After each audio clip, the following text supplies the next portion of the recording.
আসসালামু আলাইকুম। Sikdar travels and ট্যুরিজমের পক্ষ থেকে সকল প্রবাসী ভাইদেরকে শুভেচ্ছা ও অভিনন্দন। আশা করি সবাই ভালো আছেন। উমরা যাত্রীদের জন্য সুখবর নিয়ে এসেছি। আপনারা জানেন, বিগত বছরগুলোতে হজ ও উমরা মন্ত্রণালয় সৌদি আপনার হজের 1 মাস পর থেকে উমরা ভিসা ইস্যু করতেন এবং উমরা যাত্রীরা উমরা করতে পারতেন।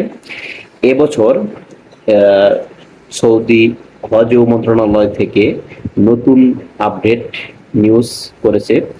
সেটা হলো ঈদের ঈদের 5 দিন পরে থেকেই আপনার উমরা ভিসা ইস্যু শুরু হবে।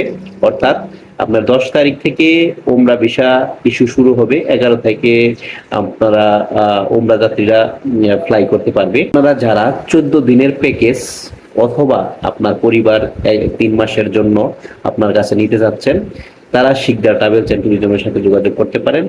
আমরা স্বল্প সময়ে অল্প টাকায় আপনাদের মনের মতো সেবা দিয়ে দিব ইনশাআল্লাহ।